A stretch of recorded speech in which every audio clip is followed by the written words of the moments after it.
Madame Poiti Médessi, la conseillère du ministre des Transports, de l'Aviation civile et de la Marine marchande. J'invite également Monsieur Christophe Pujalt, directeur général Bolloré Transport et Logistique.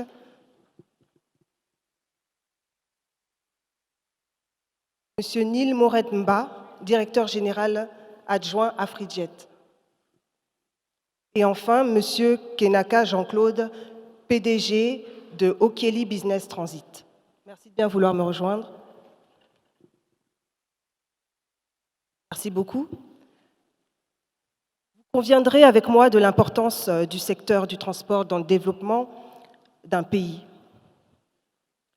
D'un réseau de transport fiable, durable et diversifié. C'est ce dont le Congo a veillé à se doter ces dernières années en mettant en place un certain nombre d'infrastructures de transport de base. Donc désormais, le pays dispose des atouts pour développer des activités dans le transport aérien, fluvial, maritime, ferroviaire et routier. Mais ce n'est pas suffisant, notamment en matière d'infrastructure et également en matière d'accompagnement, de mesures d'accompagnement pour booster ce secteur du transport. Certains efforts sont encore à mener pour atteindre certains objectifs et pourquoi pas avec la contribution du secteur privé. C'est donc un secteur d'opportunités d'investissement pour les partenaires privés, investissement en partenariat public-privé ou investissement direct. Donc ce panel va permettre de comprendre ce que fait le gouvernement en matière de transport et les attentes du secteur privé en la matière également. La première question va à l'endroit de la représentante du ministère du Transport, de l'Aviation civile et de la Marine marchande. Madame la conseillère, pouvez-vous nous édifier sur la question suivante? Que pouvons-nous retenir du plan national des transports au Congo, Congo qui est un pays de transit? Merci beaucoup, Madame la modératrice. Tout d'abord, j'aimerais rappeler que le secteur de transport est un secteur stratégique de l'économie d'un pays. Et notre beau pays, le Congo, dispose de plusieurs atouts naturels pour développer les activités dans les transports aériens, fluviaux, maritimes et ferroviaires, ainsi que le secteur routier. Et à n'en point douter que cela constitue une opportunité d'investissement pour les partenaires privés ou les partenaires stratégiques au développement. Que retenir du plan national des transports? Je rappellerai ici qu'en 2006, nous avons eu une première version du plan national des transports et celui-ci a été actualisé en 2019. Le plan national de transport est un document stratégique dans lequel est décliné tous les projets, la vision d'un pays en matière de développement de mobilité. Et le plan national de transport de 2006 a permis au Congo de bénéficier de plusieurs ouvrages en termes d'infrastructures. On va notamment citer au niveau du secteur aérien, nous avons pu bénéficier des aéroports internationaux de Maya-Maya et celui de Agostino Noto de Pointe-Noire, des aéroports qui sont à l'image des aéroports modernes avec des infrastructures de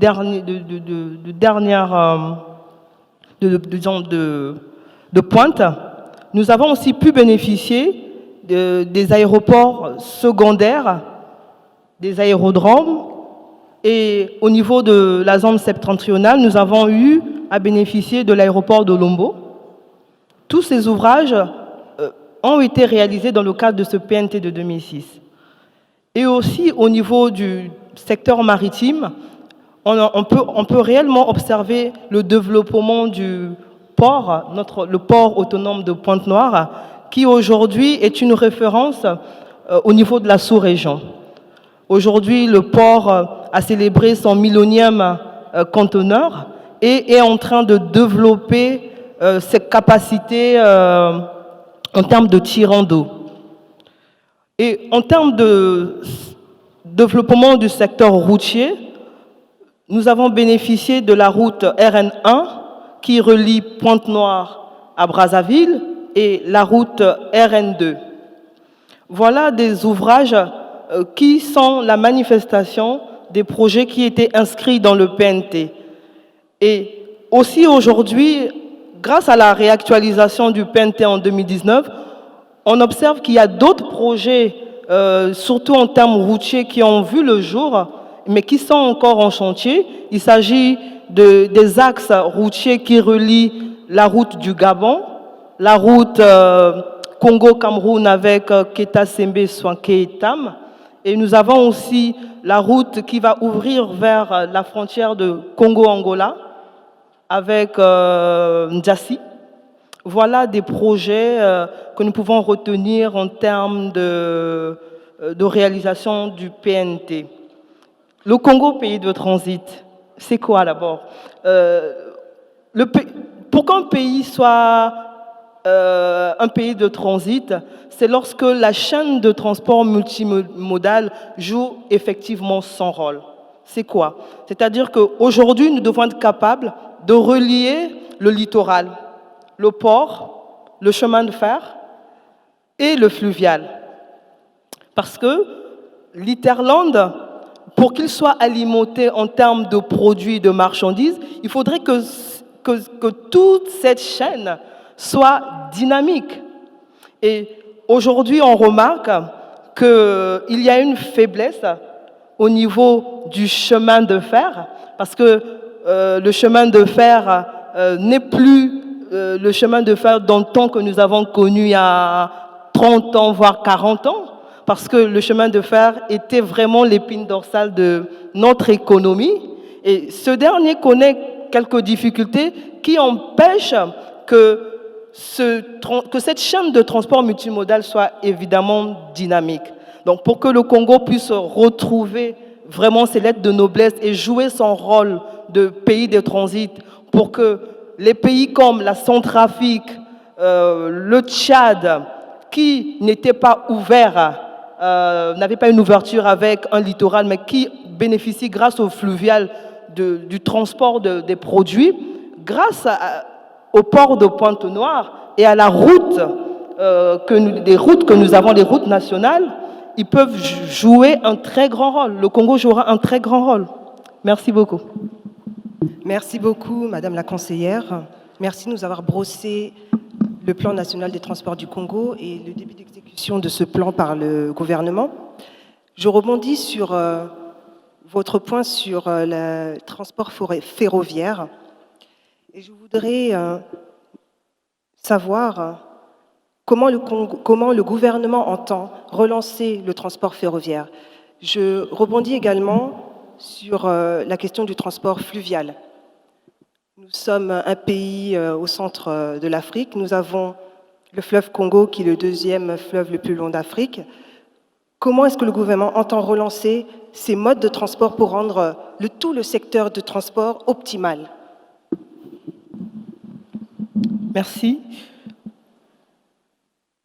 Le gouvernement entend relancer les transports ferroviaires et fluviaux parce que ce sont des axes qui, normalement, au préalable, ont été définis dans le projet de société du président et elle fait partie du plan d'action du gouvernement. Et cela, pour qu'il soit matérialisé, le gouvernement s'est résolu dans la construction des infrastructures, notamment au niveau du chemin de fer. Je vais rappeler à l'auditoire que ça fait pratiquement 25 ans que le CFCO n'a pas bénéficié des investissements à la hauteur de ses besoins. Et quand vous avez une structure comme le chemin de fer qui, depuis 25 ans, n'a pas bénéficié de ce type d'investissement, croyez qu'il y a beaucoup à faire. Et la politique du gouvernement sur cet aspect, c'est réhabiliter le chemin de fer. Et concrètement, nous avons déjà en ce moment pu bénéficier d'un appui de la B2A, c'est la Banque de développement des États d'Afrique centrale, pour le financement des travaux d'urgence, pour rétablir en toute sécurité le trafic ferroviaire. Il s'agit notamment du tunnel long de 5 km. S'agissant de la navigation fluviale, aujourd'hui nous avons un problème. C'est que le nœud du problème au niveau de la navigation fluviale, c'est un problème naturel. C'est un problème d'entretien des voies navigables. Les cours d'eau du Congo ne sont pas navigables sur les 12 mois. Et voilà des atouts ou des opportunités d'investissement en termes d'entretien de ces voies navigables pour permettre la circulation des bateaux. Donc, si on doit aujourd'hui relancer le secteur de la navigabilité fluviale, il nous faut déjà améliorer les voies navigables existantes de manière à les rendre navigables tous les 12 mois de janvier à décembre et aussi apporter des capitaux en termes d'investissement au niveau de la création d'une vraie société fluviale, une flotte navale qui permettra au Congo de bénéficier des bateaux et ça nous permettra aussi de pouvoir conquérir les parts de marché avec nos confrères de la RDC, nos confrères de la Centrafrique. Il y a des opportunités d'investissement. Merci. Merci Madame la conseillère. Nous comprenons que nous avons un besoin réel de réhabilitation du transport ferroviaire et notamment du CFCO et également besoin d'investissement en matière fluviale pour pouvoir rendre le fleuve optimal et pour pouvoir faire en sorte qu'on puisse tirer des bénéfices du fleuve, en faire peut-être une voie de transport nouvelle. Je m'adresse désormais à Monsieur Christophe Pujalt, directeur général de Bolloré Transport et Logistique Congo.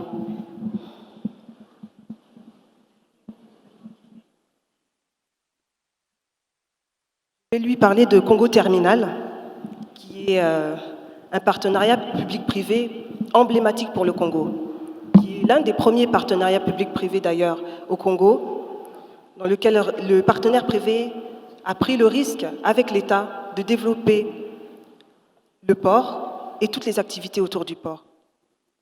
Vous avez, en tout cas, Bolloré a annoncé son millionième container malgré un contexte difficile. Félicitations. Peut-on parler de réussite réellement? Qu'est-ce que vous pouvez nous dire là-dessus?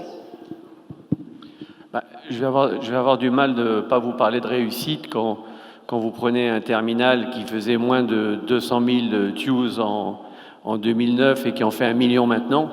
Donc on a multiplié par 5 les chiffres en moins de 10 ans.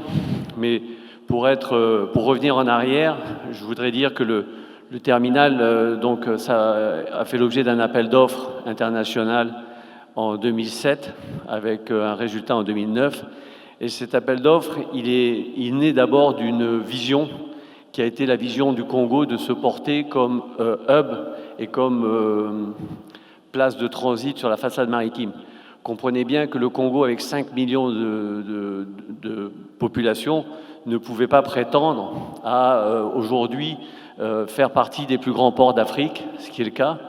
En tous les cas, entre les ports d'Abidjan, le Nigeria, le Gabon et le Congo, on est en tous les cas sur le podium.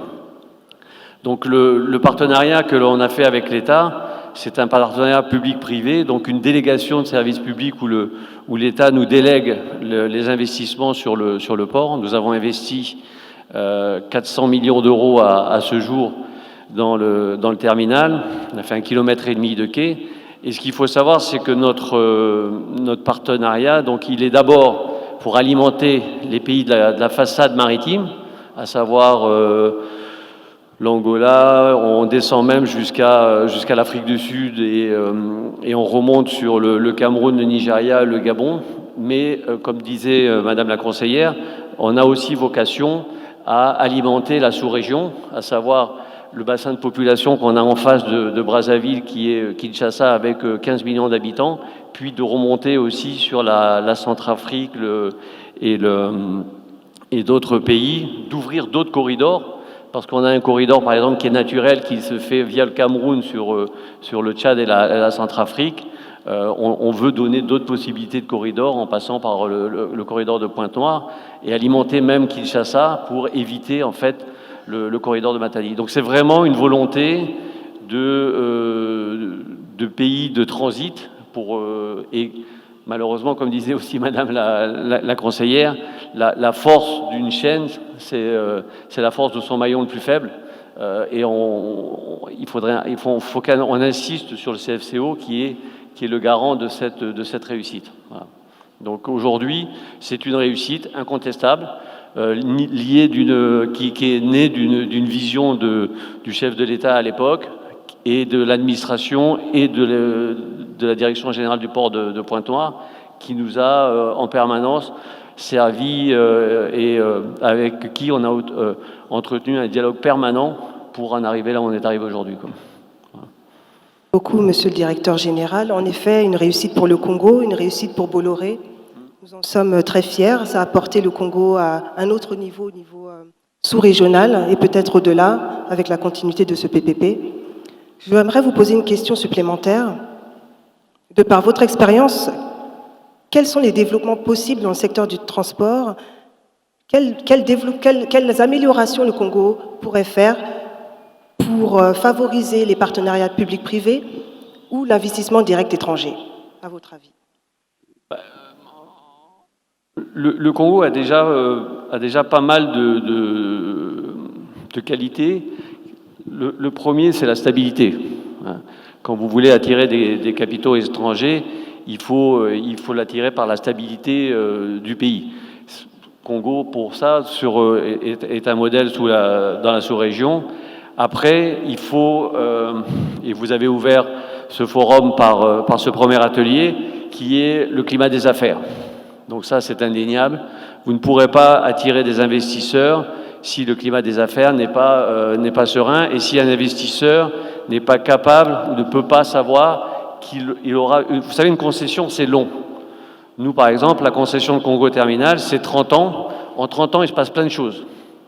Donc il est important que quand on vient dans un pays investir, on ait cette vision sur 30 ans de stabilité des institutions. Ça, c'est la première des choses. Donc nous, on y a trouvé tout le terreau qu'il fallait pour investir. On espère investir beaucoup plus dans les années qui viennent. Maintenant, on traverse depuis quelques années une passe qui est un peu compliquée, à savoir des relations avec les institutions financières et notamment la BEAC, qui sont un peu compliquées, notamment pour la partie bancaire et fluidité des devises. Donc ça, c'est important. Mais globalement, il faut de la stabilité, il faut un climat des affaires apaisé et surtout, il faut un partenaire stratégique qui est l'État. Je répète, une convention, c'est très long et il faut en permanence que le partenaire, le concédant et le concessionnaire se parlent pour en permanence faire évoluer les concessions pour qu'on puisse arriver au summum de ce qu'on peut faire en termes de partenariat. Merci pour ces recommandations. Nous comprenons que nous avons déjà une bonne base pour les partenariats publics-privés et que nous pouvons les améliorer dans la discussion entre le privé et l'État, et notamment également en améliorant le système financier. Donc je m'adresse désormais à un autre acteur du secteur privé dans la matière du transport, c'est Monsieur Neil Moremba, qui est le directeur général adjoint de Afrijet, une compagnie aérienne. Monsieur le directeur général adjoint, que pense Afrijet des opportunités d'investissement dans le secteur du transport au Congo? Merci Madame la modératrice. Alors, que pense Afrijet? Comme vous le savez bien, Afrijet opère déjà au Congo depuis de nombreuses années. Nous faisons un Libreville-Brazzaville 2 fois par semaine et Libreville-Pointe-Noire 2 fois par semaine. Au fur et à mesure, nous allons voir comment augmenter le nombre de fréquences dans ce pays. Alors, qu'est-ce que je peux bien dire en termes d'investissement? Nous sommes déjà contents d'opérer la ligne du Congo et espérons avoir beaucoup plus de passagers dans les années à venir. Qu'est-ce que nous souhaitons? Nous souhaitons avoir des taxes pas trop élevées, car comme vous savez, nous sortons de 2 ans de crise liée à la crise du coronavirus. Donc, on aimerait bien avoir des réductions de taxes et beaucoup plus de passagers.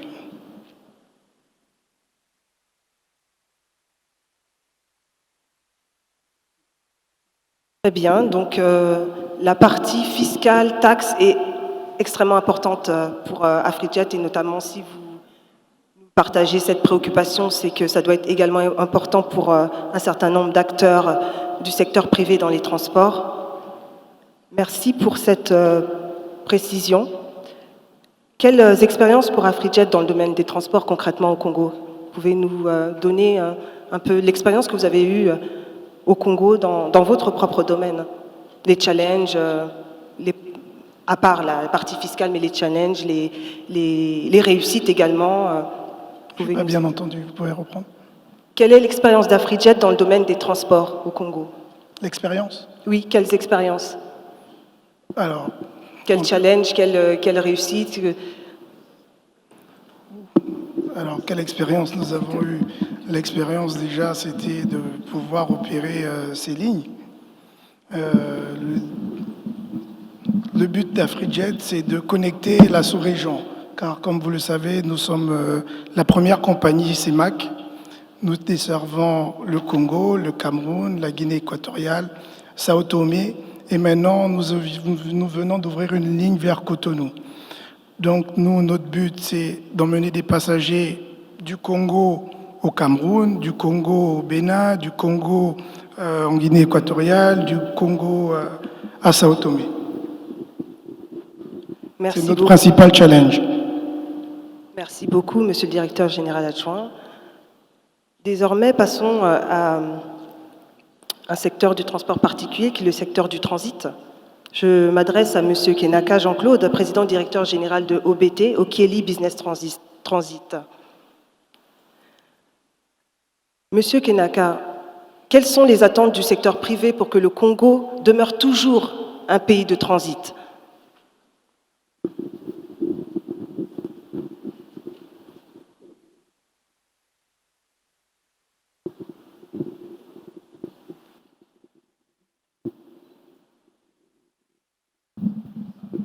Allô? Vous m'écoutez? Merci, Madame la modératrice. Je voulais ici remercier le ministre de la Coopération pour avoir créé cet espace d'échange. Parce que déjà, quand on parle du transport, le transport, il faut qu'on ait de la matière à transporter. Parce que vous savez que le Congo, c'est depuis l'époque coloniale jusqu'aux indépendances et dans les années 80, le Congo c'était un pays de transit. Le pays était un pays de transit. La vocation c'était un pays de transit et toute la marchandise de la Centrafrique, le Tchad passait par le Congo. Donc c'était un atout favorable pour le Congo. À cette époque, le chemin de fer était considéré comme l'épine dorsale qui fonctionnait normalement. C'était pour faciliter le déplacement des marchandises. Bon, donc il faut retenir que à nos jours, le Congo a perdu cette vocation.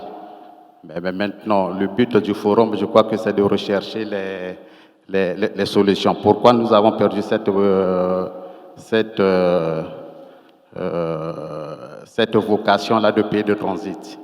Mais tout simplement, c'est parce qu'aujourd'hui, au niveau de l'ATC, par exemple, l'ATC ne fonctionne plus comme avant. C'est vrai qu'il y a un volet, il y a une flotte privée qui existe, mais cette flotte-là est précaire.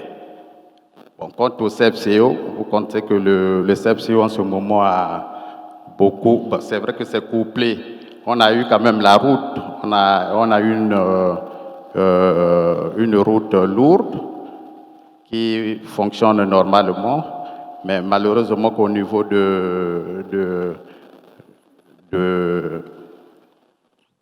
CFCO, le CFCO ne fonctionne pas normalement.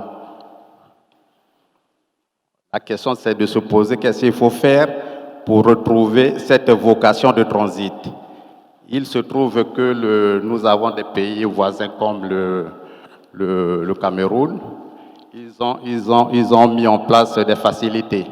Donc, au ce moment, la marchandise qui était en train de passer par le Congo à l'époque, de la Centrafrique et le Tchad, transite maintenant par le Cameroun. Tout simplement, c'est parce qu'au niveau des autorités, ils ont eu à mettre des mécanismes en place pour favoriser justement le transit pour développer le transport. Donc, au niveau de la douane, par exemple, au niveau du Cameroun, ils ont enlevé tout ce qui était comme taxe. Ils ont enlevé comme toute taxe parce que pour l'opérateur économique, il recherche là où il a des facilités. Donc, en ce moment, ce qui concerne le Congo, moi, je crois qu'il faudrait bien qu'il y ait une étude approfondie pour regarder quels sont les mécanismes que nous devons mettre en place pour redevenir ce pays-là de transit. Au niveau de... Nous avons par exemple la route, cette belle route, mais malheureusement qu'au niveau des péages, ça pose problème au niveau des opérateurs économiques. Parce que déjà pour un véhicule, qu'il soit vide ou avec de la marchandise, il y a 7 péages entre Brazzaville et Pointe-Noire. Et le péage est à 30 000 francs, ça facilite, ça donne pas l'opportunité aux opérateurs économiques de s'exercer dans ce domaine. Bon, donc, au niveau de... Il y a ce problème-là que l'État, normalement, doit regarder avec les opérateurs qui sont sur le terrain pour essayer un peu de regarder quelles sont les mesures d'accompagnement. Nous avons, parce que déjà le Congo, nous avons par exemple les voisins au niveau de la RDC. Parce qu'à l'époque, toute la marchandise de l'autre la passait par le port de Pointe-Noire. Mais malheureusement qu'aujourd'hui, avec tout ce qui se passe, les modalités mises en place ne permettent pas les investisseurs ou bien ceux qui sont dans le domaine des transports d'opérer normalement. Donc l'État, ce que les opérateurs économiques attendent, c'est ces mesures d'accompagnement que l'État doit regarder avec le privé pour faciliter cet échange. Merci beaucoup, Monsieur Kenaka. Merci pour ces recommandations. Vous recommandez d'améliorer les infrastructures et vous avez parlé du CFCO. Vous avez parlé d'améliorer aussi les entités publiques et leur fonctionnement. Vous avez parlé de l'ATC, l'Agence trans-congolaise de communication. Vous suggérez aussi de réduire les taxes et les frais de péage. Très bien, c'est noté. C'est surtout des recommandations à l'endroit de l'État. Je vais donc me tourner à nouveau vers l'État, en tout cas la représentante de l'État sur ce panel aujourd'hui. Madame la conseillère, je rappelle que vous êtes conseillère du ministre des Transports, conseillère plus précisément suivi et évaluation du ministre des Transports, de l'aviation civile et de la marine marchande. Je voudrais que vous puissiez réagir si vous voulez bien sûr réagir aux interventions du secteur privé que nous avons pu avoir la chance d'entendre aujourd'hui.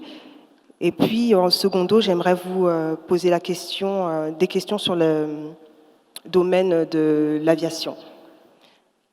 Donc, je vous laisse d'abord réagir sur les recommandations qui ont été faites à l'État. D'accord. Ma contribution serait plutôt que nous, l'État, parce que je représente l'État, on ne cessera d'accompagner le secteur privé, parce que le développement d'un pays, c'est le privé. L'économie ne peut pas tourner autour de l'administration publique, sinon on n'existerait pas. Donc, il faudrait que les mesures d'accompagnement soient effectives, qu'elles soient concrètes.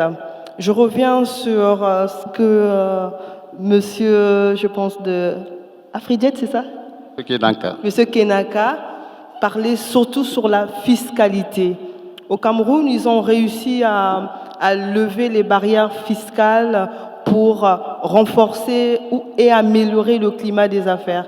Et il faudrait aussi qu'au niveau du secteur des transports, qu'on arrive à ce niveau-là où l'État contribue en termes d'accompagnement et dans l'inscription de ces politiques publiques pour renforcer non seulement la réglementation en faveur du secteur privé, mais aussi le développement des activités du secteur privé.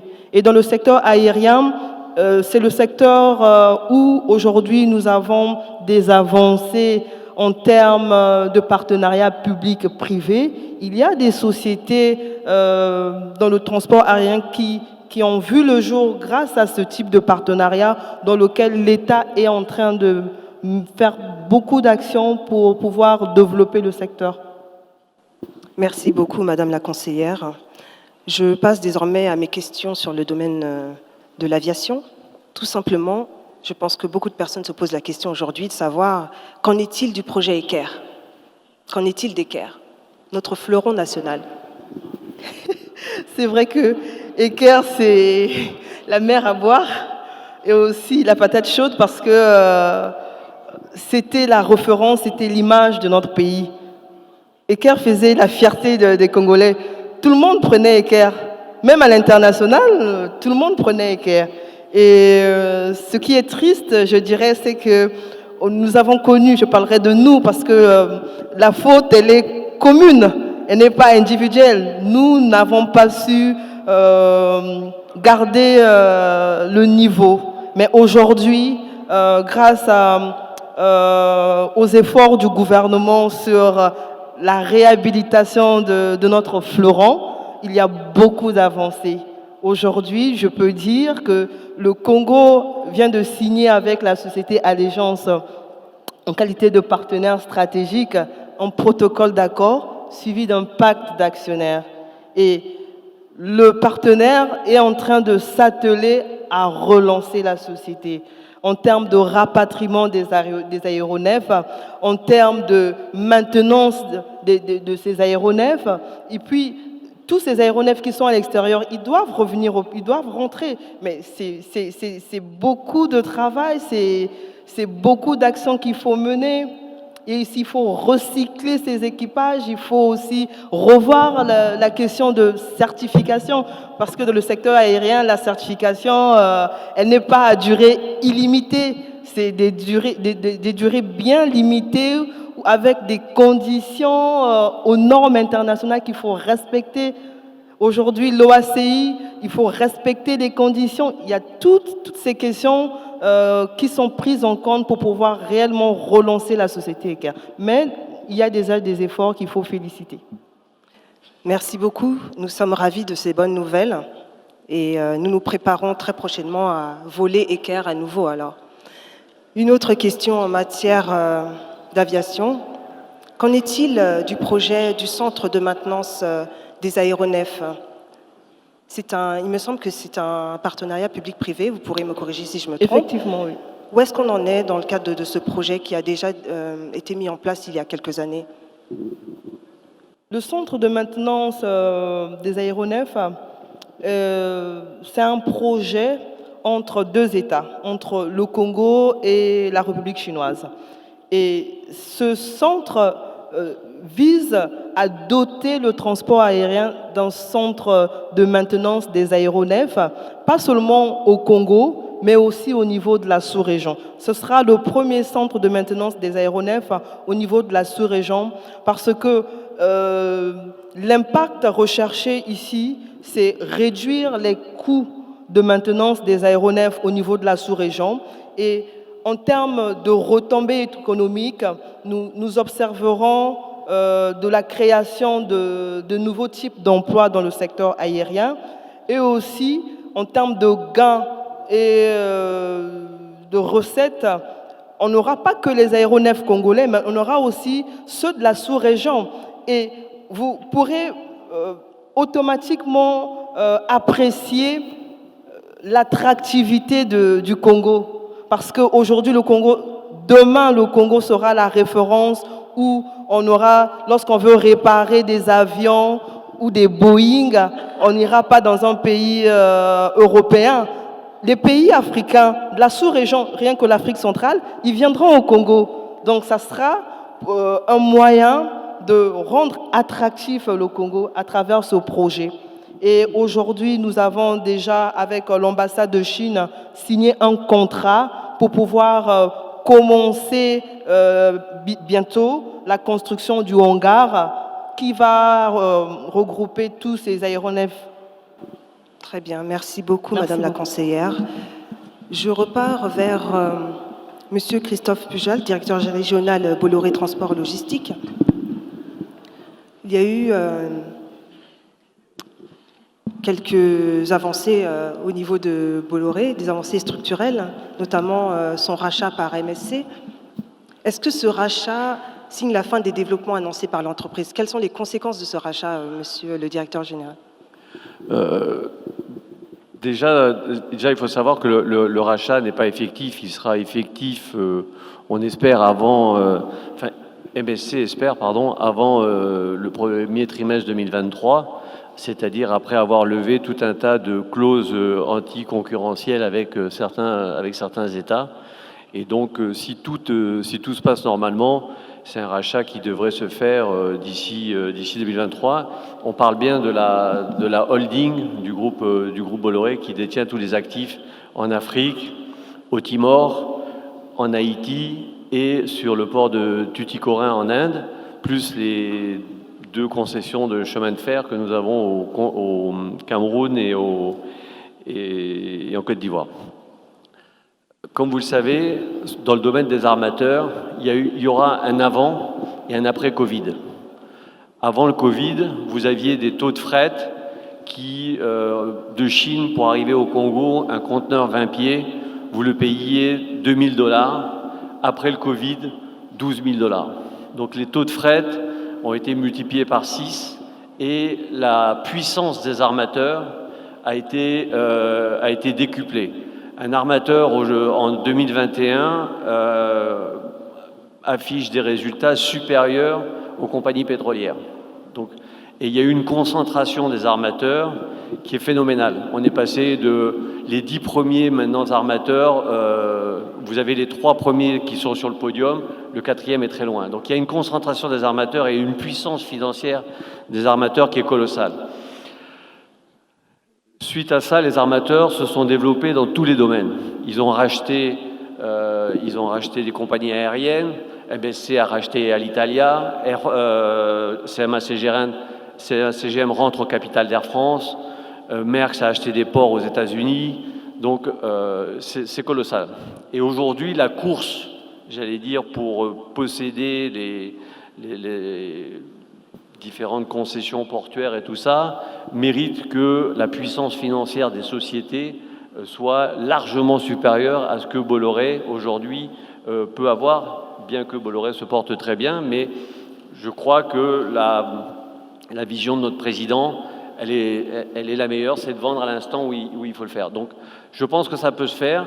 Pour plaisanter un peu sur le rachat, la devise de MSC, vous savez, c'est de dire la Terre couvre un tiers du globe et nous couvrons le reste.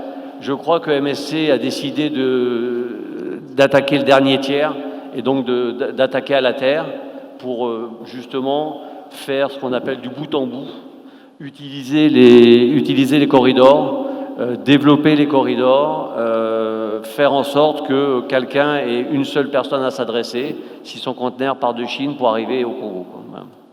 Merci beaucoup pour ces précisions. Donc ce rachat va permettre de booster les activités de Bolloré, c'est ce qu'on comprend, et le Congo pourra en bénéficier puisque nous sommes partenaires en PPP. Donc c'est une bonne nouvelle. Je m'adresse désormais encore une fois à Monsieur Moremba, directeur général adjoint d'Afrijet. pour lui poser la question que j'ai posée tout à l'heure en filigrane à M. Kenaka. Comment le gouvernement pourrait améliorer l'investissement privé dans le secteur du transport, au-delà des taxes que vous avez mentionnées? Avez-vous d'autres recommandations à faire au gouvernement?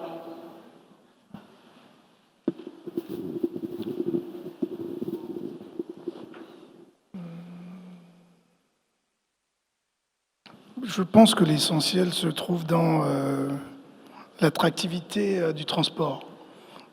Pourquoi attractivité du transport? Parce que quand l'État met des mécanismes qui permettent aux populations de voyager dans de bonnes conditions, les gens voyagent. C'est-à-dire, pourquoi je vais revenir encore sur le problème de taxes? Lorsque vous achetez un billet, la structuration d'un billet aujourd'hui est faite telle que environ 50 à 60% repart à l'État. Du coup, la population lambda trouve un billet excessivement cher et ne veut pas voyager. Donc moi, j'inciterais l'État à diminuer les taxes. Ainsi, les populations achèteraient plus de billets et voyageraient beaucoup plus. Merci beaucoup, monsieur le directeur général. Une toute dernière question à monsieur Kenaka, qui nous a donné des recommandations pour l'État tout à l'heure. Mais quelles sont les attentes de votre société à vous par rapport au gouvernement pour favoriser le développement du transit, du transport globalement? Tout à l'heure, on a parlé du transit, mais est-ce que vous avez des choses sur le transport plus globalement à dire? Les attentes de votre société par rapport au gouvernement pour favoriser le développement du transport? Je n'ai pas saisi la question, madame, s'il vous plaît. Je n'ai pas saisi la question. Je voudrais que vous complétiez tout simplement quelles seraient les attentes au niveau de votre société, quelles sont les attentes que vous avez au niveau du gouvernement pour favoriser le développement du transport dans sa globalité. Pas seulement au niveau du transit, comme vous l'avez mentionné tout à l'heure, mais le transport, tout le secteur. Rapidement, en 2 minutes, juste 2 minutes. Oui, ce que nous attendons du gouvernement dans tout le secteur d'une manière globale, mais tout simplement c'est de créer les conditions pour que le fonctionnement soit adéquat par rapport aux attentes des opérateurs économiques. Je sais que déjà les lois existent, il faudrait bien qu'elles soient appliquées. Et deuxièmement, moi je pense qu'il faudrait bien qu'on continue à organiser ces genres d'échanges entre les opérateurs pour qu'on essaie un peu de regarder. Parce que quand il y a la loi, après il faudrait bien qu'il y ait les techniciens autour qui doivent regarder. Parce que déjà, si nous on avait une vocation, qu'aujourd'hui nous avons perdu cette vocation-là, nous devons rechercher les causes pour que, effectivement, à partir de ces causes-là, on peut faire des propositions. Parce que tant qu'au centre, c'est l'homme. Parce que déjà, quand les gens ne sont pas formés, on n'a pas les acteurs, peu importe, on peut être dans les théories, mais dans la pratique, ça sera autre chose. Parce que déjà, au niveau du Congo, par exemple, on a les infrastructures qui existent, mais pourquoi on a reculé? Moi, je crois que si on a reculé, tout simplement, c'est parce que les pouvoirs publics et les privés ne se sont pas mis ensemble pour essayer un peu de regarder comment faire pour que ça fonctionne normalement. Parce qu'il n'y a pas de raison que le Congo recule. Il n'y a pas de raison. On a toutes les solutions. Donc, au niveau des privés, on attend, par exemple, il y a un problème fondamental, un problème de fond. Au niveau du Congo, les opérateurs ne sont pas accompagnés au niveau des banques. Au niveau des banques, par exemple, c'est un problème réel. Il faudrait bien que le gouvernement regarde aussi avec le système bancaire pour que ce système-là soit souple vis-à-vis des opérateurs économiques. Et deuxièmement, moi je crois que on doit quand même regarder de telle sorte qu'il y ait des opérateurs économiques fiables, parce qu'il ne faudrait pas que ça soit seulement le nom. Donc il faudrait bien que ça soit moi je crois que c'est ce partenariat que l'État doit créer avec les privés pour que les choses marchent. Pardonnez-moi, Monsieur Kenaka, des petits ajustements d'organisation, mais je pense qu'on vous a bien compris. Vous avez mentionné le cadre légal, un cadre légal fixe, clair, et notamment des mesures d'accompagnement de l'État auprès des entreprises privées qui se déploient dans le secteur du transport. On a bien compris, et notamment ces mesures d'accompagnement auprès des banques et auprès des services des entités financières. Nous avons bien compris votre propos et nous vous en remercions. Avant de passer aux questions, le ministre de la Coopération et de la Promotion des partenariats publics-privés souhaiterait rebondir sur une question ou sur un propos qui a été émis par un de nos panélistes. Monsieur le ministre, je vous laisse donc la parole. J'espère qu'il a un micro. Merci. Je voulais revenir un peu sur la question qui a été posée concernant la société Equerre.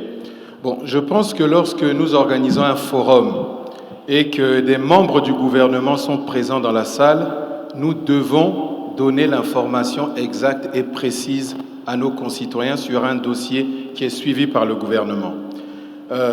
Pour compléter ce que Madame la conseillère du ministre des Transports a commencé à dire, sur le dossier Equerre, il faudrait que nos concitoyens sachent exactement où nous en sommes et ce que nous faisons. En ma qualité de ministre de la Coopération internationale, c'est un dossier que j'ai suivi en étroite collaboration avec mon collègue des Transports, puisque nous avons trouvé ensemble le partenaire Allégeance Capital. Qu'en est-il aujourd'hui de façon précise?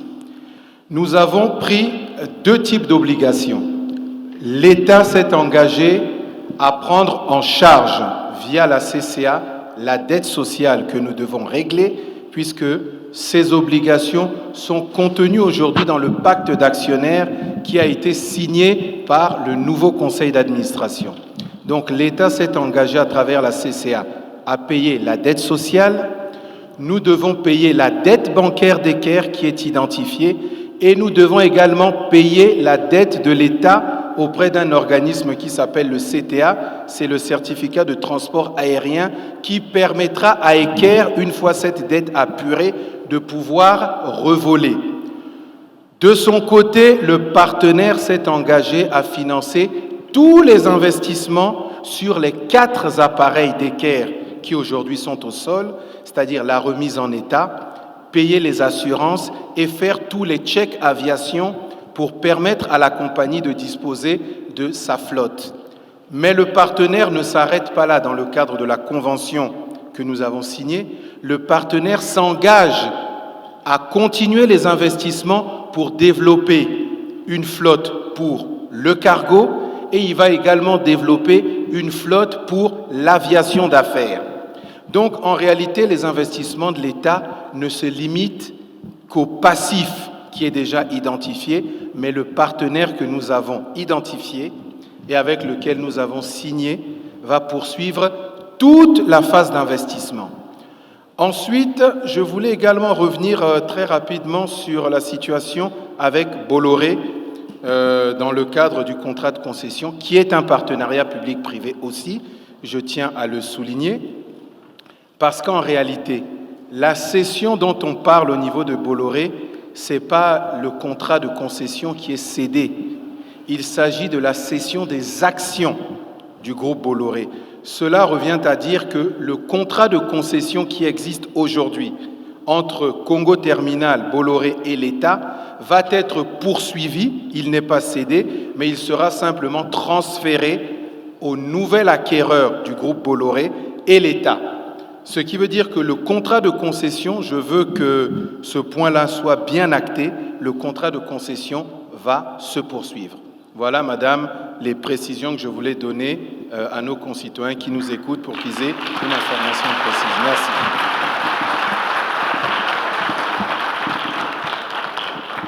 Merci beaucoup, Monsieur le ministre, pour ces précisions qui nous ont édifiés et qui nous ont permis de comprendre exactement l'action du gouvernement concernant Equerre. Et encore une fois, j'aimerais qu'on applaudisse les efforts du gouvernement via le ministre, parce que ce n'a pas été simple, mais on est en bonne voie. Et j'aimerais vraiment qu'on puisse applaudir le gouvernement via le ministre pour cet exploit. Voilà. Parce que, merci beaucoup. Donc nous pouvons désormais passer aux questions. Nous avons quelques minutes. Je ne sais pas s'il y a des micros. Je vois une main là-bas levée, très haut.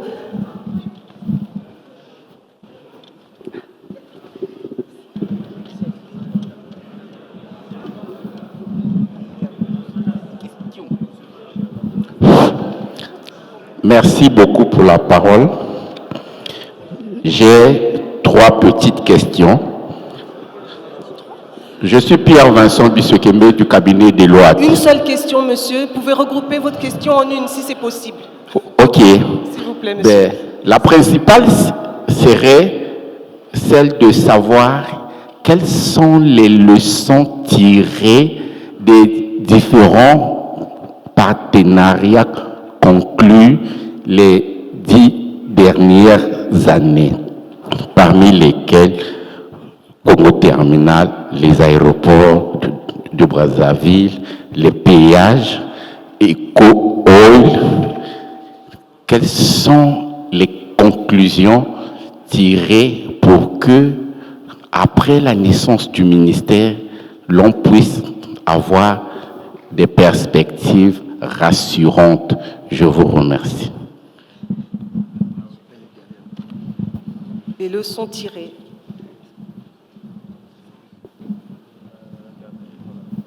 Les leçons tirées des différents partenariats publics-privés. Madame la conseillère, avez-vous un mot à dire là-dessus?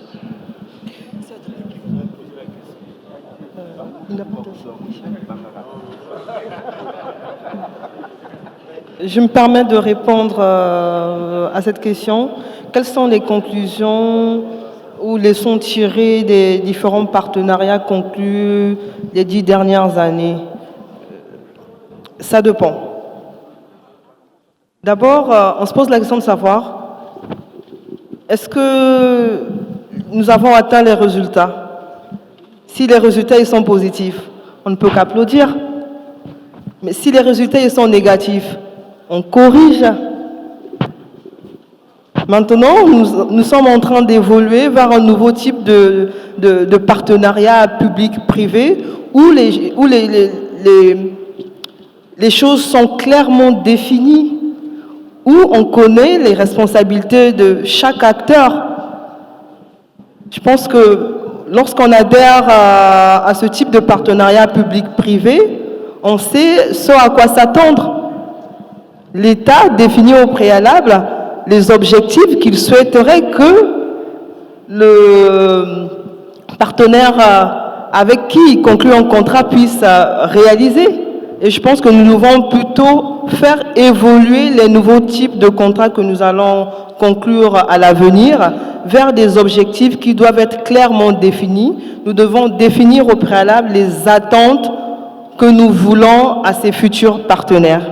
J'espère que j'ai répondu à la question. Merci, Madame la conseillère. Ah non.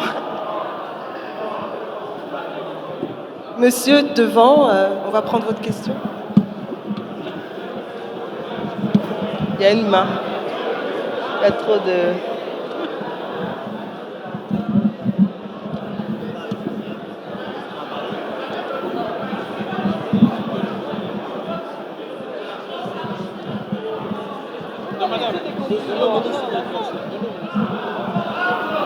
Madame la modératrice, merci pour la parole. Oui, alors, Bon, le ministre prend la parole. J'ai Je vous laisse, mes dérouler. 2 collègues à mes côtés parce que, bon, comme je l'ai dit précédemment, lorsque les membres du gouvernement sont là, nous devons apporter des réponses précises. Bon.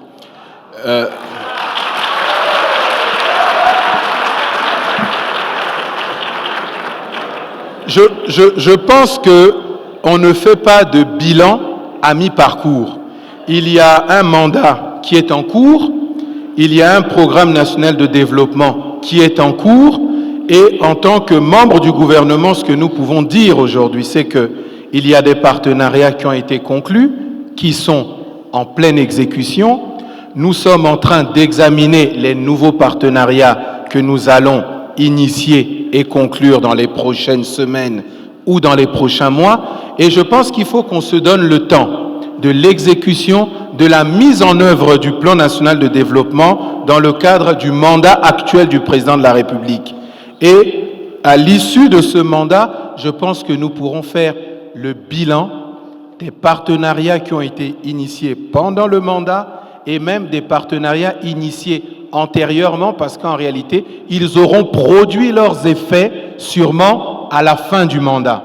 Donc je pense qu'aujourd'hui, il est prématuré de faire un bilan, mais que la personne qui a posé la question se rassure, le bilan, nous le ferons et nous l'assumerons. Merci.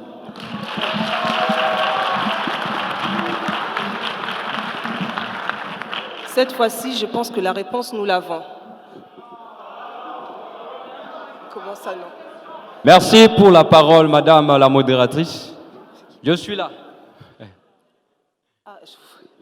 Allez-y, Je suis monsieur. David Boboto, membre du collectif des élèves pilotes congolais. Ma question à Madame la conseillère du ministre des Transports sera sur l'achat des aéronefs chinois de type ARJ-21 qui a été lié à la formation des jeunes Congolais au métier de pilotage d'avion. Je voudrais demander à Madame la conseillère, qu'en est-il de ce projet actuellement et d'une manière la plus précise, comme a dit le ministre de la Coopération. Et S'il vous plaît, on n'a pas bien saisi sa question. pardon? Pouvez-vous répéter votre question un peu plus d'accord. lentement et de manière plus audible? Nous n'avons pas compris la question. Merci beaucoup. Reprenez. Je voudrais demander à Madame la conseillère, qu'en est-il du projet sur l'achat des aéronefs chinois de type ARJ-21 qui étaient liés à la formation des élèves pilotes congolais? Si ce projet n'y est plus, alors, quelles sont les mesures de dégagement prévues par le gouvernement face à ces jeunes qui ont attendu pendant des années sans suite, qui sont abandonnés à eux-mêmes? Et ce n'est plus à rappeler, Madame la conseillère, parce que nous savons que dans l'émergence de notre pays, le président de la République donne une place à la jeunesse. Je vous en remercie. Madame, merci pour la question. Alors, comme on le fait si bien depuis un certain temps, Madame pourra répondre rapidement et si les membres du gouvernement qui sont là, parce que c'est une question qui est destinée aux membres au gouvernement, pourront à la fois compléter et puis répondre à la question. Alors, il s'agit apparemment d'une question adressée aux membres du gouvernement. Donc, je vous donne la parole. Et c'est la dernière question, donc, Madame et messieurs les membres du gouvernement, je vous laisse la parole. Merci beaucoup, monsieur. Je suis Eugène Apombi, conseiller à l'aviation civile du ministre des Transports. Effectivement, le gouvernement avait conclu avec le gouvernement chinois un projet d'acquisition des aéronefs ARJ-21. Et dans le cadre de cette acquisition, il y avait la formation des pilotes qui devraient œuvrer sur ces aéronefs-là. Dans le cadre de la grande commission mixte Congo-Chine qui s'est tenue il y a 2 ans, ce projet a été restructuré et le projet qui a été retenu actuellement, c'est le projet dont Madame la conseillère vous a parlé tout à l'heure. Il s'agit du projet de construire du centre de maintenance des aéronefs. Mais ces jeunes Congolais qui ont été en formation ne sont pas laissés à l'abandon par le gouvernement. Jusque leur formation d'élèves pilotes va être transformée en formation de maintenanciers des aéronefs. Merci. Merci beaucoup. Nous pouvons clôturer notre panel. Merci beaucoup, messieurs les panélistes. Merci pour votre participation.